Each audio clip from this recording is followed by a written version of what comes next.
அந்த பத்திரத்துக்கு கூட கேட்டுக்கலாம். கொஞ்சம் பிரித்து போட்டாங்க 12 சென்ட் கேட்டுருக்காங்க. எதனா சேர்த்து ஒரு நிமிஷம் இருங்க. 3 பத்திரம். சரி சார். இந்த ஒரு நிமிஷம் இருங்க சார், கூப்பிட்றேன்.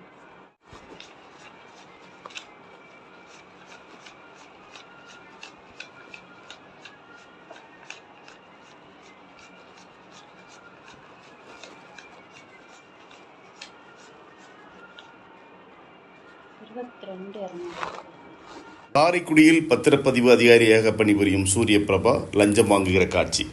முதல்வரின் படத்தை தலைக்கு மேல் வைத்துக்கொண்டு லஞ்சம் வாங்கும் அதிகாரிகள்.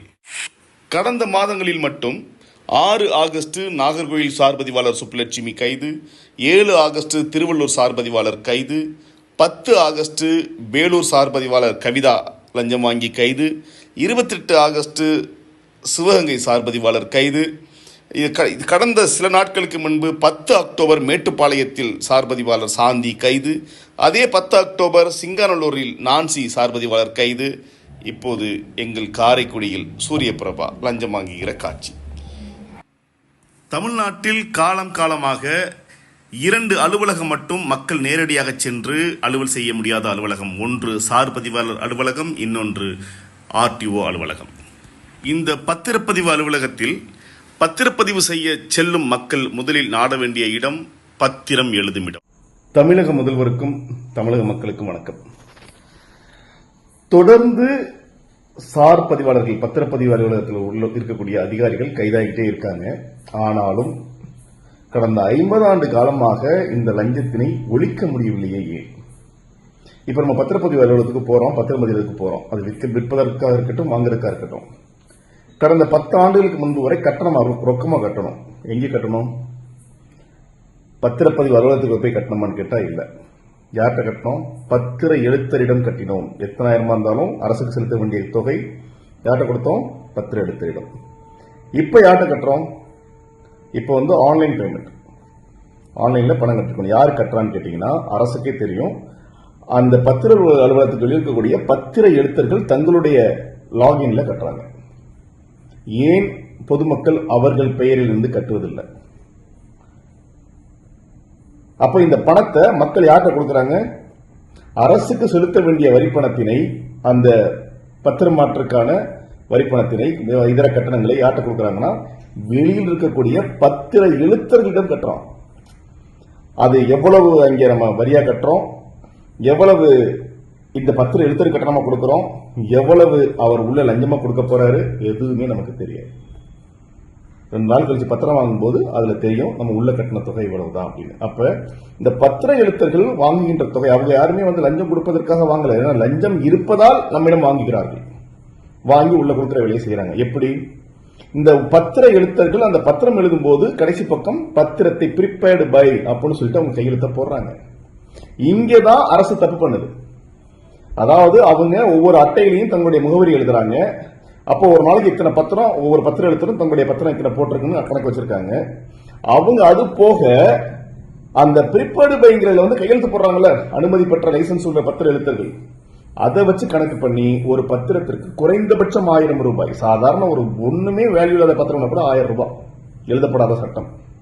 அப்ப வேல்யூ கூட இருக்கும்போது 10,000 20,000 வரை அங்கே லஞ்சம் சட்டமாக வசூலிக்கப்படுகிறது. இதை யார் கொண்டு கொடுக்கிறா? அன்று மாலை ஒவ்வொரு பத்திர எழுத்தரும் மாலை 5-6 மணிக்கு மேல இருக்கினதுக்கு பிறகு இரவு 8 மணி வரை ஒவ்வொருத்தரா உள்ள போய் நாங்க இத்தனை பத்திரம், இன்னைக்கு இத்தனை 1000 ரூபாய், இத்தனை பத்திரம் இத்தனை 1000 ரூபாய், இந்த பத்திரத்துல இந்த சிக்கல் இருந்தது அதனால கூட இத்தனை 1000 சொல்லி கொடுக்குறாங்க. அப்ப ஒரு நாளைக்கு ஒரு பத்திர அலுவலகத்துக்கு 100 பத்திரங்கள் பதிவிற்கு அனுமதி. அப்ப தலைக்கு 1000 ரூபாய் வச்சா மாதத்திற்கு 20 நாட்களுக்கு 20 லட்சம் ரூபாய் லஞ்சமா பெறப்படுகிறது. அப்ப இதர வேல்யூ கூட இருக்கக்கூடிய பத்திரங்களா சேர்த்தா மாதத்திற்கு குறைந்தது 50 லட்சம் ரூபாய் ஒவ்வொரு பத்திரப்பதிவு அதிகாரியும் லஞ்சமாக பெறாங்க. அப்படின்னா இந்த அரசு ஏன் இன்னும் வேடிக்கை பார்த்துக்கிட்டு இருக்கு? அப்ப தமிழக முதல்வர் தயவு செய்து உடனடியாக இதுல தலையிட்டு கடந்த ஆட்சி இந்த ஆட்சி நடக்கிற விஷயம் கிடையாது. கடந்த 50 ஆண்டு காலமாக சுதந்திரம் பெற்ற நாள் முதல் பத்திரப்பதிவு அலுவலகத்தில் இங்க பத்திரப்பதிவு செய்யறவங்க யாரும் நேரடியாக உள்ளே சென்று பணம் கட்டுவது கிடையாது. அதற்கான முறைகள் கிடையாது. அதற்கு காரணம் இங்கே இருக்கக்கூடிய அந்த முறைகேடு. அதாவது ஒரு முறைகேடு, முறையான முறைகேடுனா முறைப்படுத்தியிருக்கின்ற ஒரு முறைகேடு.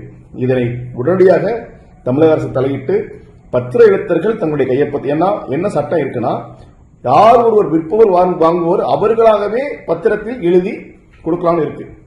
பத்திர எழுத்தர் கையெழுத்து போட்டா தான் ஏற்றுக்கணும்னு ஒரு சட்டம் இல்ல. அப்ப ஏன் இங்கே இது நடைமுறையில் இருக்கிறது? உடனடியாக ஒவ்வொரு மாவட்ட தலைமை பத்திரப்பதிவு அதிகாரியும் பத்திர எழுத்தர்கள் அந்த பத்திரத்தில் கையெழுத்திடக்கூடாது, யார் எந்த பத்திரம் இங்கே எழுதி உள்ள வந்திருக்கிற கணக்கு உள்ள இருக்கக்கூடிய அதிகாரிகள் தெரியக்கூடாதுங்கிற ஒரு சட்டத்தை இங்கே கொண்டு வரும் வரை இந்த லஞ்சம் ஒரு காலத்தில் ஒழிக்கப்பட முடியாது. இந்த அதிகாரி இதே சிவகங்கை மாவட்டம் திருப்பத்தூரில் பணிபுரியும் பொழுது மாலை 6-7 மணிக்கு மேல் எப்படி எல்லோரும் அமர்ந்து இந்த லஞ்சத்தை பெறுகிறார்கள் என்கின்ற காட்சியை நீங்கள் பாருங்கள். அனைத்து அலுவலகங்களிலும் சிசிடிவி கேமரா கண்காணிப்பு இருந்தாலும் ஒவ்வொரு அலுவலகங்களிலும் அந்த சிசிடிவி பதிவு செய்யாத அறை என்று ஒன்று உள்ளது. மாலை 6-7 மணிக்கு மேல் இந்த முகவர்கள் ஒருவர் பின் ஒருவராக வந்து தங்களுடைய பத்திரங்கள் எத்தனை என்பதை கணக்கு செய்து அந்த தொகையை அந்த அறைக்குள் சென்று ஒப்படைக்கிறார்கள். காலங்காலமாக இந்த எழுதப்படாத இந்த சட்டத்தினை பார்த்து மக்கள் குழம்புவதுண்டு. இந்த பணம் அமைச்சருக்கோ அல்லது மிகப்பெரிய தலைமை அரசியல்வாதிகளுக்கோ இந்த லஞ்ச பணம் செல்கிறதோ என்கின்ற ஐயம் காலங்காலமாக மக்களிடையே உண்டு. அப்படி இருப்பின் இந்த தொடர் கைது நடவடிக்கை இருக்காது என்பதால் இந்த பணம் நிச்சயமாக இந்த சார் பதிவாளர்களை மட்டுமே சென்று சேர்கிறது என்கின்றதில் சிறிதும் சந்தேகம் இல்லை.